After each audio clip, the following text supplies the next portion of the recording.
Hi, I'm Hayden. I'm the CMO of Twooint. Hi, my name is Chris Burns, and I'm the Senior Marketing Strategist at Twooint.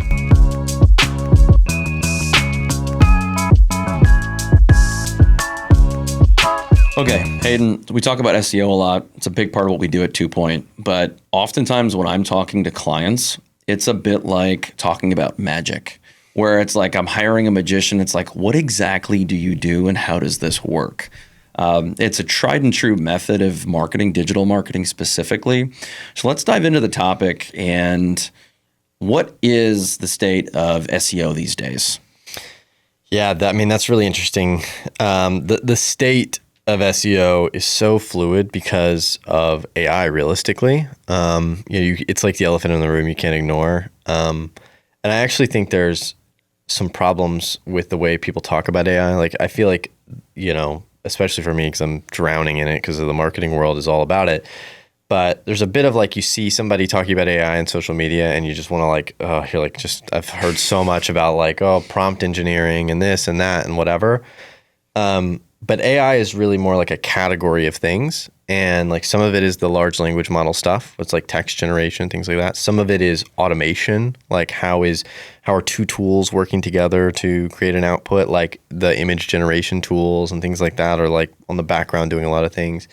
There's the AGI, the generative intelligence portion of this, which is like we're working towards sort of a pseudo-intelligent being that is completely digital, right?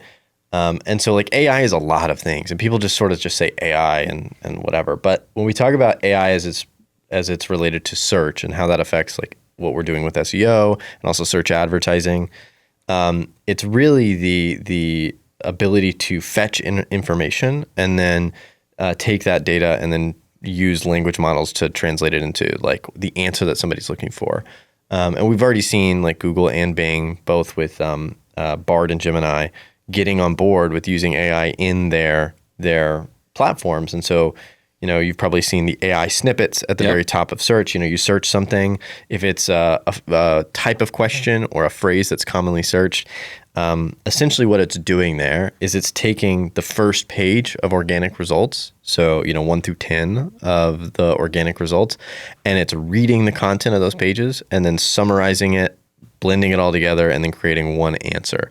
And so if you're looking for like what's the best pizza place in Brooklyn, it's going to take whatever the top 10 rankings are there, and it's going to combine them all, and then it's going to try to give you an answer. So maybe position 1, 2, and 3 are 3 different lists. Like there's a Yelp list, and then there's a food reviewers list, and then there's a food critics list, and whatever. And there's like these 3 different lists. Well, if Joe's Pizza shows up number 2 on all of them, then it's likely then the generative answer is going to show you it is number 2, right? And the thing about this is that it's not really any different per se from the way the organic rankings work already. It's just the way that information is being displayed. But people are so terrified that like, oh, this like AI thing is meaning that like I'm not going to get any benefit. Like I shouldn't do SEO because they're just going to put the AI answer at the top and whatever the case. And I think the issue with that is that is still you that's showing there. Like that AI snippet is not a replacement of you. It is just taking you and putting it in a different format.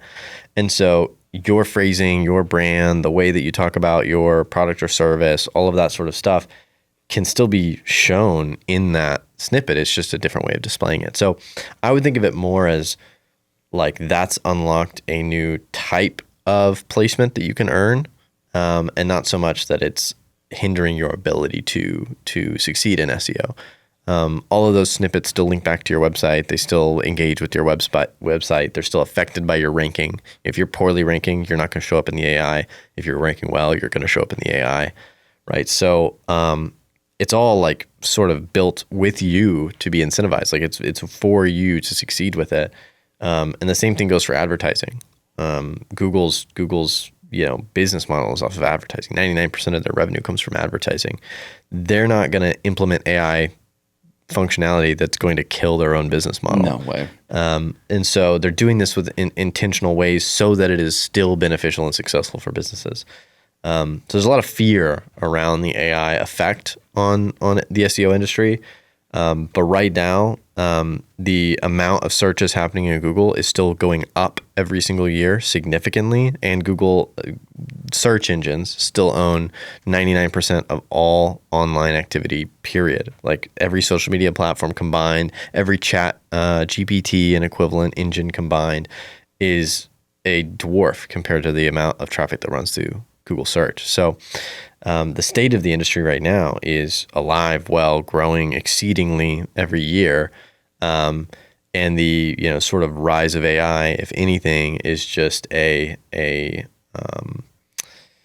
wouldn't even describe it as a bump in the road. It's just sort of a shift in possibility, right? There's new things that you can do. There's new ways that you can succeed that have been enabled by AI, but not necessarily anything that's going to dramatically change your strategy or cause anything that you've done up to this point to not work anymore. So if I'm hearing you correctly, if anything, we should continue to create more content, more blog posts, more service pages, if that's relevant to your business. Absolutely. Yeah. And I think even piggybacking on that, there's this sort of new industry opportunity around AI, which is, there are people that have pivoted to relying on AI for information or for searching or for whatever. And the truth is, all that these, like the ChatGPTs, Claude, Gemini, all they're doing is just going and seeing what Google says. Right. And so if you rank well in Google and your site is performing well in Google, it's also very easy for you to then show up in ChatGPT and equivalent, right? So if people are like, well, how do I optimize for ChatGPT? The easiest thing to do is to optimize for Google. If you optimize for Google well, then ChatGPT is going to pick you up too. There's a few interesting things that you can do on top of that. There's some people who have maybe dove into the AI world a little bit are going to be familiar with training and training data. It's how these algorithms, these AI systems learn. So they're basically looking at content that exists in the world, websites and publications and books and media, and then it analyzes that and then teaches itself something. It's like, this is how you talk about this topic, or this is what this word means, or this is whatever, right? And by default, most of the internet is available to browse and for it to digest data on, which is why like ranking well in Google also tends to mean that you show up well in AI platforms.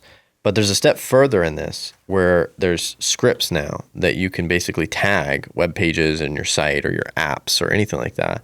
And you can essentially flag it for AI platforms and say like, you can use us for training data. And they're probably going to use you no matter what.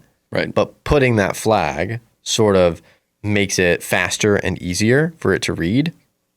It also makes it more likely that it's going to crawl your website and it's going to use your site for training data.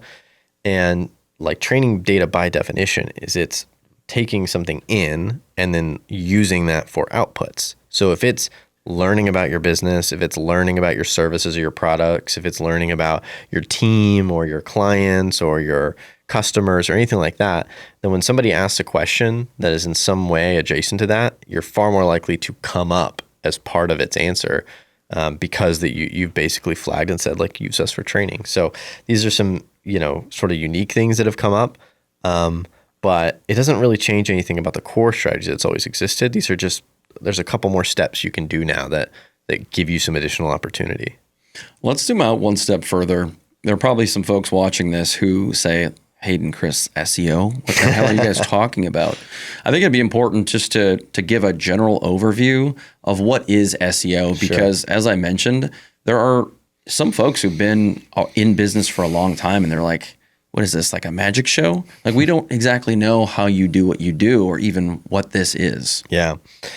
Yeah, I mean, so for those who are maybe learning about it for the first time or who, want a professional, quote unquote professional, right? I always hate referring to myself as that. A professional opinion or perspective on what SEO is. The acronym stands for search engine optimization.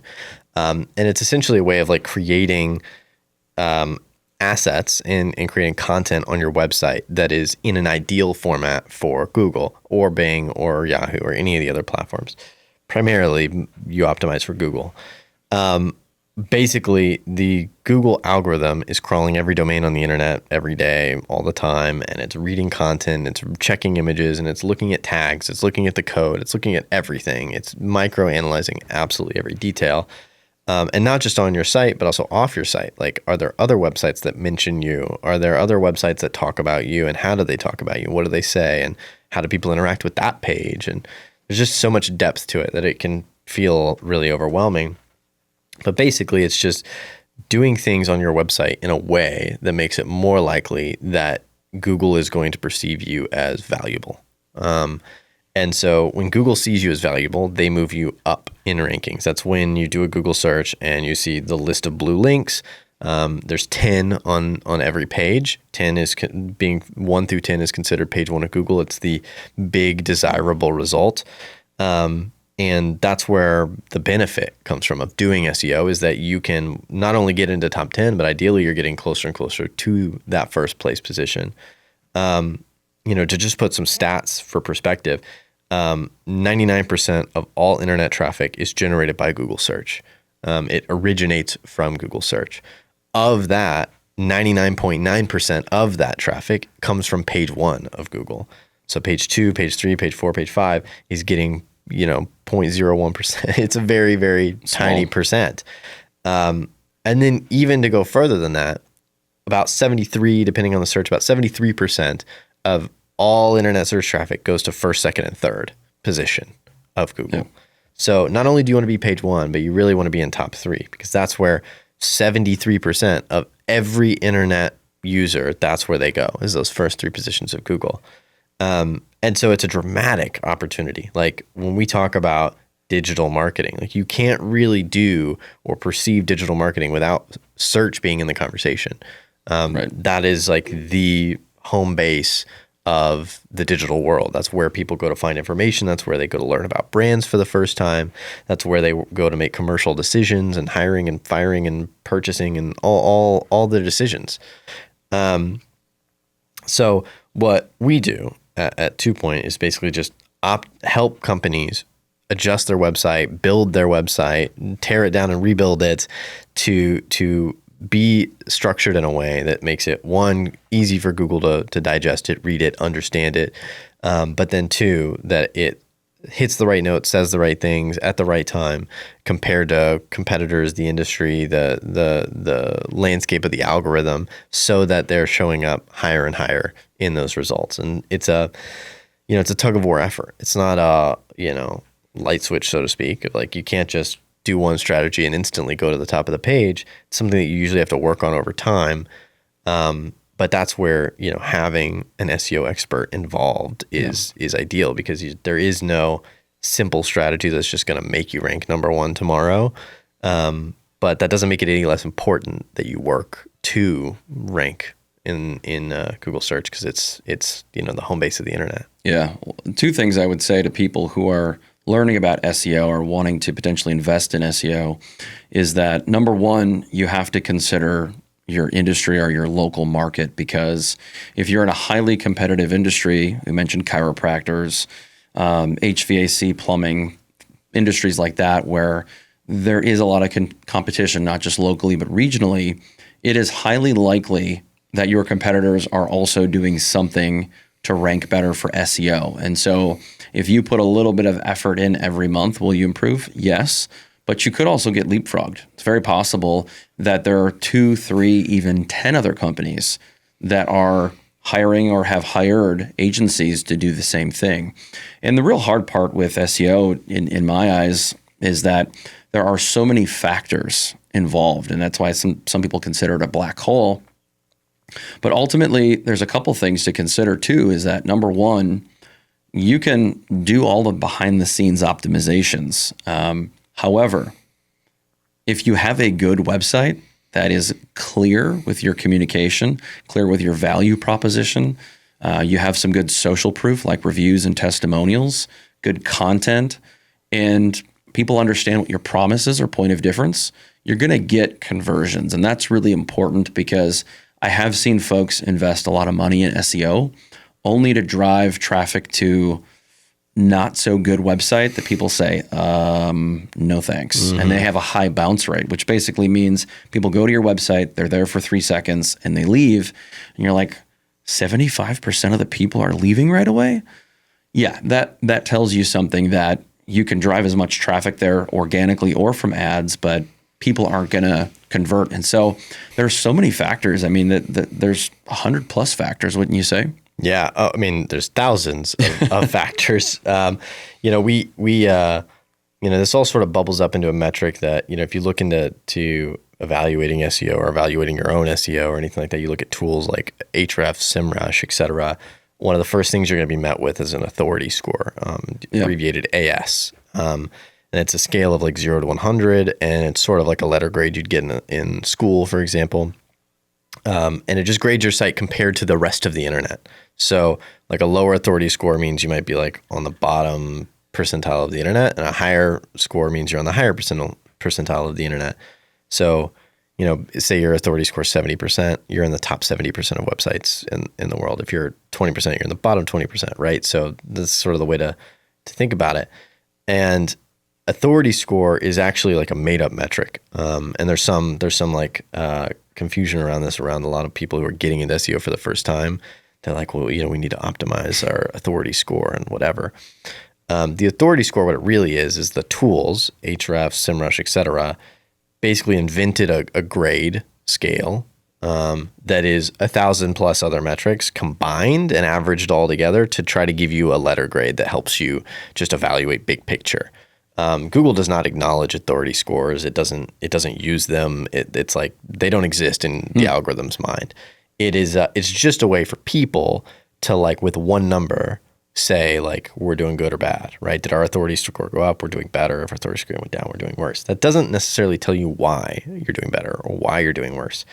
There's things like the bounce rate, which you referenced. There's also engagement time. There's amount of pages. There's amount of pages visited, right? There's source for those pages. There's the scroll depth. How far on the page did the person scroll? There's the click frequency. How many clicks did they make on that page? There's the performance metrics, like when they clicked a page, did it load quickly or not? Was the page even there? Was it a broken link, right? There's a million metrics like that are impossible for any individual person to track all of them and to try to evaluate things on. But those bubble up into that sort of authority score that I'm talking about. And so when a company's like grading themselves for the first time, authority score is like a good idea to look at, to just sort of say, like, where am I starting from? Like, am I high percentage, lower percentage, et cetera? But you need to understand fundamentally that there's 1,000 other metrics that could be attributing to this. Some of them you're doing good on, some of them you're doing bad on, and it's not a simple picture to paint, right? It's not like we're doing good everywhere, we're doing bad everywhere. You sort of need to evaluate on a case by case, like, what are we doing good and what are we doing bad, and to what degree are we doing good and to what degree are we doing bad. And that's a lot to do. Like, that's a lot to take in, to try to evaluate as many metrics as you possibly can, and to make good discernible decisions off of that can lead to change, that you can make change, and then that change actually creates the outcome you want. Right? It's easy to go look and say, our bounce rate's high. It's not easy to say, like, why is our bounce rate high? And like, what do we need to do to fix that? Right? Because it could be a large range of problems, but that's the job, right? If it was easy, everybody would be ranking number one, which is not, you can't, right. So somebody who's above you, anyone who's above you, is doing something that you're not doing. And SEO partners basically just help you figure that out, figure out what is it. What is the thing that they're doing? And the way you tackle that problem is different for every search, for every business, for every website, for every page. It's not like you can apply some perfect 1, 2, 3 process and get the results you want, because it's so different from page to page, from site to site. And you need to really evaluate it on a case by case basis. Absolutely. One of the things that I often look at, and this is maybe contrary to what a lot of people do in SEO, is I look at the user experience. And what I mean by that is, when I, as a human being, go to a website, what do I think and what do I feel? And I think it's important because if I stay on the website, it's not a bounce. right? So the bounce rate goes down.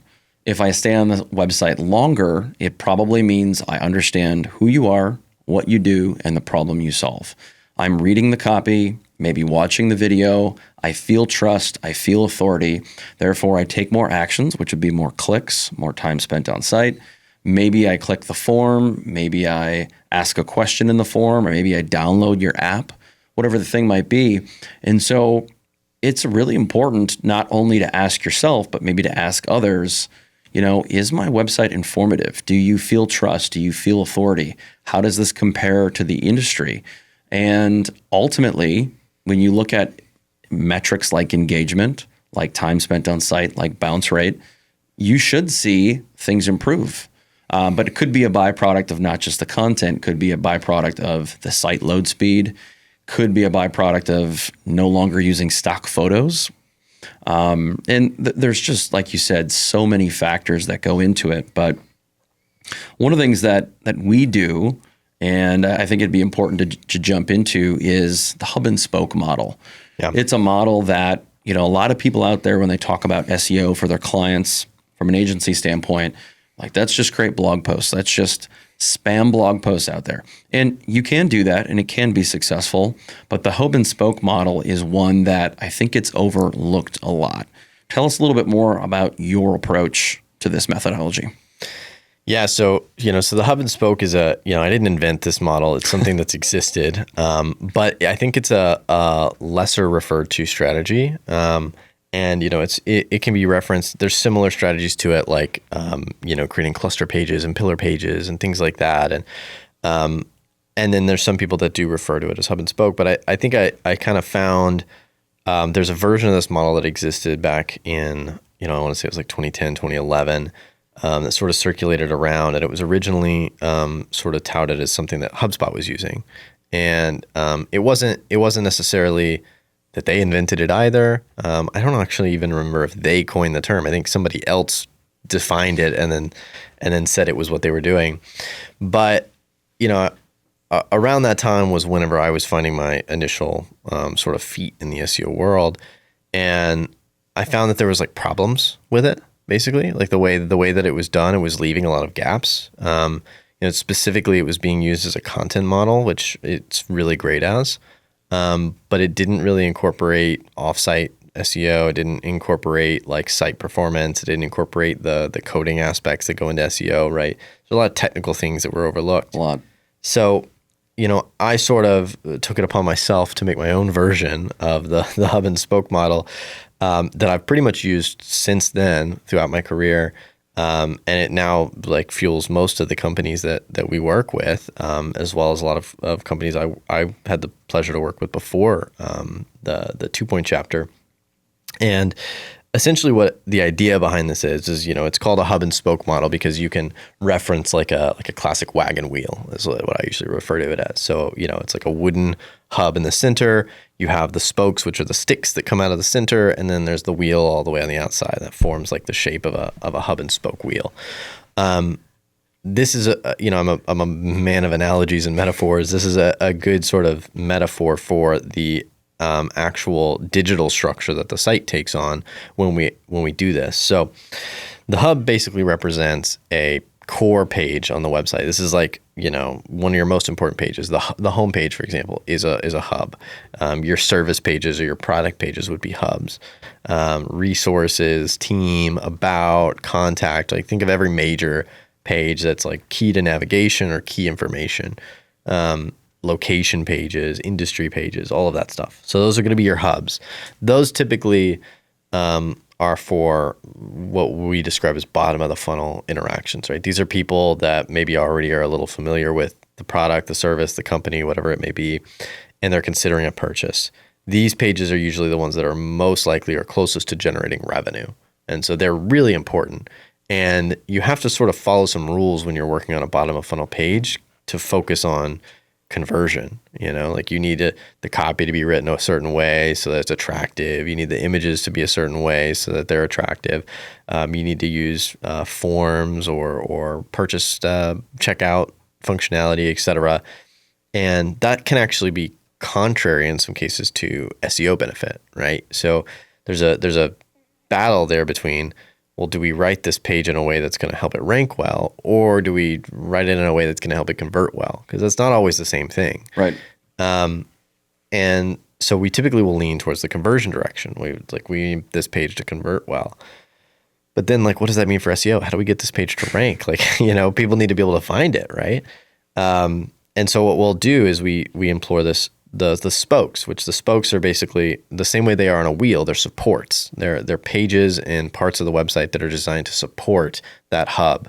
So when you have let's say a product page, you're selling some coffee, right? Online, you've got a page that sells the coffee. All that page is about is like how good it is, what it tastes like, customer reviews, like all of that sort of stuff, how much it costs, the checkout functionality, everything like that. But then a spoke, for example, is going to be content around like what are the best coffees in that category, like medium roast coffees, for example, or what's the best coffee in a certain territory, or analyzing like the different notes that come in the coffee and why are these notes particularly good for coffee, right? What are the best pairings to go with this? Like what types of food should you eat with this coffee? Is this a higher caffeinated or lower caffeinated, right? A guide to sort of like what caffeine level is right for me. All of these are examples of content that is related. It's topically related to this coffee that you're selling, but they're not direct. It's not duplicate information. It's not salesy in any nature. It's supporting information. This is information that somebody might want to know, or that when they're doing their own searches and they're trying to find like, oh, what's the best coffee that's under 100 milligrams of caffeine? They might find this, and that's your product. Your product's under 100 milligrams. They find this article that's describing what the best coffees are, and obviously yours is one of them. And that's now a new entry point that they can then go to that hub page and convert there, right? So these are basically, one, they're creating entry points, and those entry points can be fully optimized only for SEO. They don't need to be conversion oriented. And that creates a lot of ways for you to get traffic over to your conversion oriented hub pages. But then also the interesting thing about this is that Google doesn't rank pages individually. It's not just looking at what content is on this page and then ranking based on that. It's looking at the entire model and saying like what does this website encompass? What information is on this website?